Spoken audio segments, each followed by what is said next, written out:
Cybersecurity and protection of industry.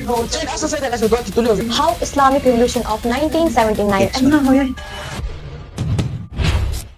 Assalamu alaikum to each one of you. I am Mir Faki and with me is Mir Damin. We are co-mediators for today's group discussion on the topic the escalating crisis in West Asia.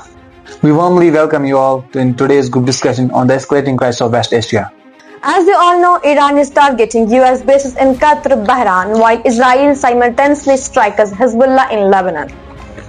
The growing tensions in the West Asia, including countries like Iran, Israel and the United States, are affecting global peace, trade, oil supply and many other nations around the world, including India. Today, we will hear different perspectives, ask questions and discuss its causes, impacts and possible solutions to this crisis. Now I invite my classmates to share their valuable opinions. Without further delay, let's begin today's debate. My first question goes to the Rafia. What is the historical background of West Asian crisis? Basically, it's not a new problem. It actually started over 100 years ago when Britain and France divided the Ottoman Empire after the First World War. They drew the borders on the map without asking the people who lived there and at the same time promised the same land to two different groups. The deals like Sykes-Picot Agreement and Balfour Declaration are the main reasons why we still hear about wars and conflicts in the Middle East. Rafia, as you mentioned, the Sykes-Picot Agreement. What do you mean by that and why it take place between the Britain and France? The Sykes-Picot Agreement was actually a secret agreement between Britain and France that created artificial borders in West Asia, often ignoring existing ethnic and religious realities. It happened between just them because they had the most to gain and didn't think they needed anyone else's permission. Again, my question goes to the Rafia. What do you mean by UN Partition Plan of 1947? The UN Partition Plan of 1947 was United Nations solution to the conflict in Palestine. After the World War II, Britain couldn't control the violence between Arabs and Jews there, so they handed it to the UN. The UN's plan was to divide the Palestine into separate Jews and Arab states, but Arab leaders rejected it, so the plan was never implemented. How Islamic Revolution of 1979 affected the current West Asia crisis. Mavish, you may begin now. Before 1979, Iran was closely connected with Western countries, especially the United States. After the Islamic Revolution, Iran became strongly anti-West and started supporting groups like Hezbollah and other resistance movements in the region. This creates, number one, tension between Iran and Western countries. Number two, rivalry between Iran and Saudi Arabia. Number three, conflicts in countries like Syria, Yemen, Lebanon and Iraq. Sunni versus Shia politics. Today's West Asia crisis are connected to these tensions because many regional conflicts are involved Iran, its allies and countries supported by the West.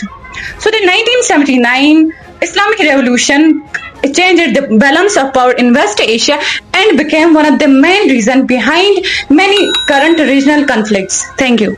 What are the major factors that are fueling the current West Asian crisis? Your opinion matters, please go ahead.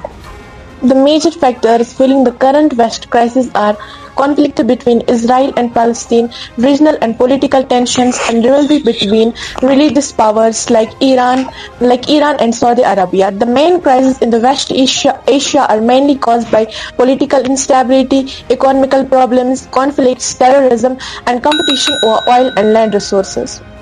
Why is cybersecurity and protection of undersea cables important during global conflicts? This question goes to the Huda. Securities and protection of undersea cables are essential in today's world because modern countries are dependent on digital communication and internet.